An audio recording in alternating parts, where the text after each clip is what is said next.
बिस्मिल्लाहिर्रहमानिर्रहीम, अस्सलाम वालेकुम। अच्छा नाजरीन, मैंने आपने पिछले व्लॉग में आपको जो वाक़या सुनाया था वो ठगले चाचड़ों से मुताल्लिक था कि ठगले चाचड़ जिन्होंने 1989 में हमारे एक ASP थे अयूब कुरैशी, उनको पकड़ा, उनसे ज़्यादती की, पुलिस वालों को पकड़ लिया और फिर वो आपस में मीटिंग करके वो उनकी वापसी हो गई। लेकिन बदले की जो भावना थी वो मेरे दिल में ज़रूर थी कि जी अल्लाह ने मुझे मौका दिया कोर्ट अफजल पोस्टिंग का, तो एक ऐसा काम मैं करूं जिससे हमारे महकमे का नाम जो है वो बेहतर हो जाए। वो जो धब्बा लगा था एक का जी, वहाँ पुलिस वाले पकड़े गए और आपको अंदाज़ा हो सकता है ख़ास तौर पे पुलिस मुलाजमीन को कि एक जगह अगर किसी पुलिस वालों के साथ इस टाइप का असाल्ट हो जाए, उन्हें मार पड़ जाए, तो फिर इंसल्ट कितनी होती है और वहाँ के लोगों के हौसले बुलंद हो जाते हैं, ख़ास तौर पे क्रिमिनल्स के। तो ये पूरा प्लान कर दिया था जी रेड। मैंने को एक महीना जो सवाली बखरानी के साथ मैं घूमता रहा, मेरे साथ नज़ीर न्याजी, ग़ुलाम कासिम, ये भी साथ होते थे। हमने पूरा प्लान कर लिया। जब हमारा रेड का प्लान कंप्लीट हो गया तो फिर मैंने अपने जो ASP थे डॉक्टर मुजीबुर रहमान साहब, जो अभी IG गिलगित बल्तिस्तान मेरे ख्याल में रिटायर हुए हैं, और मलिक एजाज साहब होते थे SSP, फिर उनसे पहले मैंने डॉक्टर मुजीबुर रहमान से मुलाकात की, उनसे मीटिंग की, उन्हें सारा बताया कि सर रेड किस तरह करना है और उनकी मदद को कौन कौन आ सकता है, कौन कौन से करीबी ट्राइब्स जो हैं उनके साथ जो रहने वाले। होता यह है कि जो क्रिमिनल्स होते हैं इनके बड़े राब्ते होते हैं और अगर आप इनको ज़्यादा टाइम दे दें तो ये इकट्ठा कर लेते हैं और बड़ा मुश्किल हो जाता है फिर कच्चे में रेड का। तो इसके बाद SSP थे मलिक एजाज, उनसे मुलाकात हुई, उनको ब्रीफ किया गया, बाकायदा पूरा प्लान नक्शा बना के मैंने बताया कि सर इस तरह हमने रेड करना है। तो उन्होंने इस रेड को इजाज़त कर दी और कहा जी कि जी आप ज़रूर रेड करें। उन दिनों नई नई गनें जो होती हैं ना G3, ये उन दिनों आई थी जी। इससे पहले पुलिस वालों के पास G3 गन नहीं थी। SMG भी कम हुआ करती थी, 303 होती थी या सेमी ऑटोमेटिक गन होती थी, वो 5 फायर वाली। ये सेमी ऑटोमेटिक होती, यानी ये ब्रस्ट नहीं मारती थी लेकिन सिंगल फायर आप उससे कर सकते थे, 5 फायर होते थे, उसमें लोड होती थी।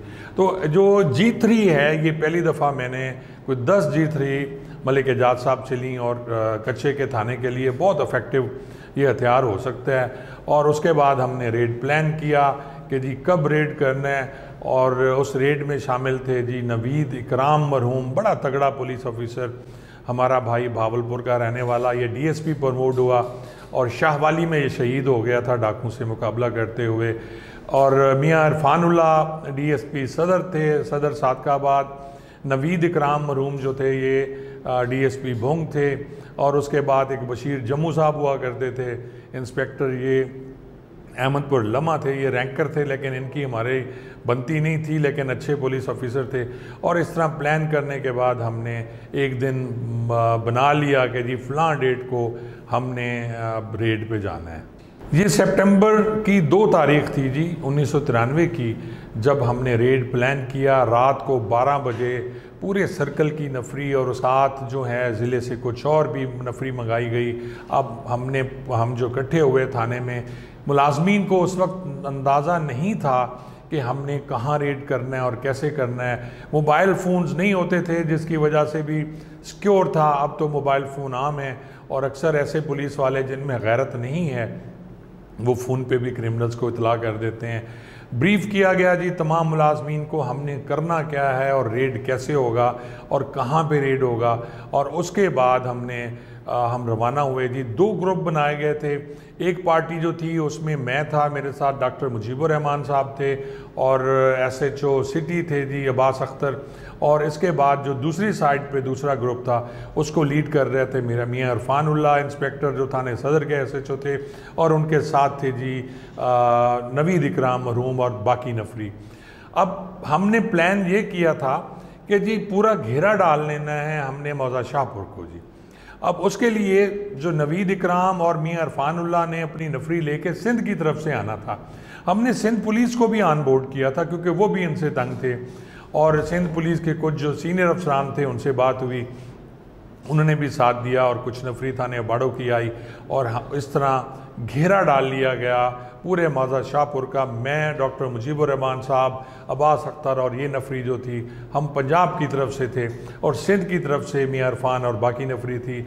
और प्लान ये बनाया गया कि जैसे ही सुबह की पौ फूटेगी उस वक्त हम रेड स्टार्ट करेंगे, क्योंकि रात के अंधेरे में ये अक्सर हो जाता है कि जी नफरी जो है वो भी एक दूसरे को नहीं देख सकती और साथ में जो पता नहीं चलता मुल्ज़मान भागे हैं और फायर किस तरह हुआ है। तो वायरलेस सेट पे जी हमारा राब्ता था और हमने कहा जी मियां इरफानुल्लाह साहब को जैसे ही पो फूटी कि जी आप अपना रेड शुरू करें, और उन्होंने वहाँ से जैसे पेशकदमी की तो प्लान यही था कि जी अगर क्रॉस फायरिंग होती है तो हमने नहीं उठना, हमने चुप जाना है, क्योंकि अगर क्रॉस फायर होती थी तो हमारा नुकसान हो सकता था। और इसी तरह वायरलेस सेट पे अगर हमने फायर करना था तो उन्होंने क्रॉस फायर नहीं करना था दूसरी साइड से, क्योंकि हम लोग आमने सामने थे। तो मियां इरफानुल्लाह और जैसे वो निकले वहाँ से, तो जैसा कि मैं पहले भी कह चुका हूँ कि जो ठगले चाचड़ हैं उन्होंने मसाजिद में ऐलान कराना शुरू कर दिया कि पंजाब जो धाड़े ला गए हैं, यानी पंजाब के डाकू आ गए, और उसके बाद फायरिंग शुरू हो गई। अब हमारी तरफ से फायरिंग नहीं हो रही थी, ये जो फायरिंग हो रही थी ये हो रही थी जी सिंध की तरफ से, और दरमियान में मौजा शाहपुर था, और जो थे ठगले चाचड़ वो ये समझ रहे थे कि जी जो सिंध की तरफ से कुछ रेड हुआ है और वो उनकी तरफ फायर कर रहे थे। ऐसा ऐसा घेरा डालते हुए मियां इरफान और नवीद इकराम वगैरह ये आगे बढ़ते रहे और ठगले चाचड़ जो हमारी तरफ आते रहे, और जैसे दिन थोड़ा सा निकला हमें वो साफ दिखाई दे रहे थे। और उसके बाद डॉक्टर मुजीब रहमान साहब ने कहा कि जी अब हमने फायरिंग करनी है और आप उन्हें रोक दें। वायरलेस सेट पे हमने मियां इरफान को कॉल की और उन्हें कहा जी आप फायरिंग रोक दें, अपने जो जितने भी साथी हैं साथ, और नीचे हो जाएं ताकि अब हम फायरिंग शुरू कर दें। जैसे ही ये वायरलेस पे मैसेज कम्युनिकेट हुआ उन्हें पता चला और वहाँ से फायरिंग रुकी, तो इस तरफ से हमने फिर फायरिंग शुरू कर दी। अब वो घबरा गए ठगले चाचड़, सारे जो ग्रुप थे, मेरे ख्याल ये 20-25 लोग थे जो क्रिमिनल थे और सबके पास हथियार था, और उनकी औरतें भी फायरिंग करती हैं। और आप यकीन जाने कई दफ़ा मुझे कच्चे में रेड करने का इत्तफाक हुआ, वो घबराते नहीं हैं, बच्चे और उनकी औरतें फसल में काम कर रही होती हैं, चारों तरफ से फायरिंग हो रही होती है और उन्हें परवाह नहीं होती। ये इतनी दिलेर कौम है ये जो उस साइड पे बैठे हुए हैं, क्रिमिनल्स हैं और उनकी फैमिलीज़ हैं। मुझे आज भी याद है कि नज़ीर न्याजी और अकरम न्याजी बाद में ASI हुआ और उसकी डेथ हो गई, और ये दोनों मेरे साथ होते थे, और बडी के तौर पर हम लोगों ने फिर आगे बढ़ना शुरू किया। और उस दिन मैंने G3 का कमाल देखा कि G3 किस तरह मोर्चे उखाड़ती है, और जहाँ जहाँ छत पे वो लोग छुपे हुए थे, ठगले चाचड़ के जो नबलू था पहले बता चुका हूँ, अल्लाह बधाया, हाशिम और इस तरह के काफ़ी नाम जो अब मेरे जहन में नहीं हैं, तो हमने उनके मोर्चे उखाड़ दिए और वो भागना शुरू हो गए। अब मुझे हमें ये पता चला कि जी उनमें से कोई 5-6 लोग जो जिनके पास कलाशनकोफ हैं वो KLP रोड से निकलने की कोशिश कर रहे हैं। तो KLP रोड की तरफ से हमने चौधरी बशीर जम्मू जो थे उनको लगाया हुआ था, और उन्हें हमने वायरलेस पे इतला दी कि जी आपकी तरफ लोग आ रहे हैं, आप भी इन्हें रोकें। लेकिन पता नहीं क्या हुआ, वो घबरा गए, डर गए, उनमें से किसी ने नहीं रोका और वो बड़े आराम से निकल गए। बाद में उन्होंने कहा जी हमें तो कोई नज़र ही नहीं आया, हालांकि दिन हो चुका था, सुबह थी और हर चीज़ क्लियर नज़र आ रही थी। इसके बाद जी हमने सर्च शुरू कर दी, फायरिंग बंद हो गई, और हमने वहाँ से भैंसें, उनके बकरे और असला काफ़ी वहाँ से रिकवर हुआ। गनें थी जी, कलाशनकोफ तो नहीं मिली, लेकिन उनमें एक जो TT गन थी, एक 12 बोर थी, कुछ इसके अलावा और 7mm 8mm इस तरह की राइफलें हमें मिली। और उसके बाद उनका माल लेके जो था वो खासा सारा ही चोरी का माल होता है, आपको पता है चोरों के घर होते हैं, तो वो लेके हम वापस आ गए जी। ये बहुत बड़ी कामयाबी थी जिसकी इतला SSP साहब को दी गई, RPO साहब को दी गई, और उसके बाद हम वापस आ गए जी वो माल मवेशी लेके।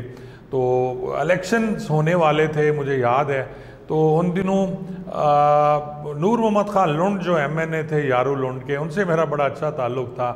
तो वो आ गए और उन्होंने कहा जी कि जी आप ये माल छोड़ दें, इलेक्शन है। मैंने कहा जी नहीं, बाकी बंदे आप पेश करें जिनमें वधाया है, हाशिम है और बाकी लोग हैं, जब तक आप वो लोग पेश नहीं करेंगे माल मैं आपको वापस नहीं करूँगा। उसके बाद उन्होंने कोई मिन्नत समाजत की, मेरा क्योंकि ताल्लुक़ था तो मैंने इस शर्त पे आधा माल उनको वापस दे दिया। मेरे ख्याल उनकी 40-50 भैंसें वापस कर दी, बाकी इतनी भैंसें मैंने रख लीं। बकरे थे और बकरे तो खैर मुलाजमीन ने खाए, वो भैंस में वो मुलाजमीन को हम खिलाते रहते हैं। इस तरह के कच्चे के जो माल होता है वो क्योंकि होता ही सारा चोरी का है, उनका कोई मुदई कोई होता नहीं है, तो बकरे हमने खिला दिए जी जवानों को।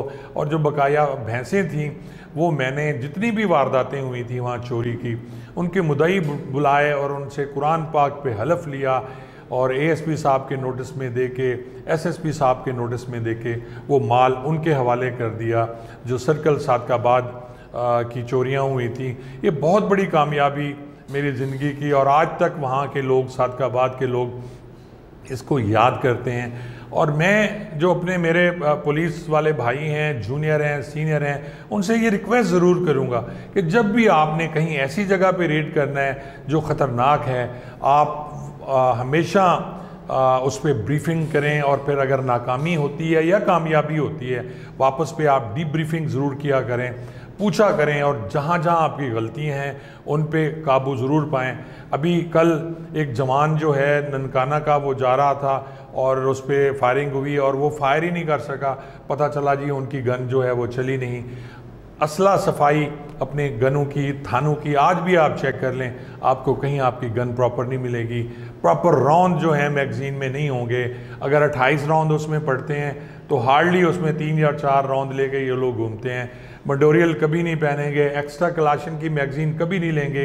एक मैगज़ीन लेके ये पुलिस वाले बड़े खुश होते हैं, लेकिन जो ही फिर इन पे वक्त आता है तो फिर इन्हें होश नहीं आता कि ये करें क्या और हमेशा इनका नुकसान होता है। तो ये था जी ठगले चाचड़ों का किस्सा जो बड़े दिनों से पेंडिंग था और मैंने आपको सुना दिया है। अगर आपको ये पसंद आया तो आप इसे मेरे YouTube चैनल को आप सब्सक्राइब ज़रूर कीजिएगा, लाइक कीजिएगा और कमेंट सेक्शन में ज़रूर अपने कमेंट्स दीजिएगा। आपका बहुत बहुत शुक्रिया। Thank you.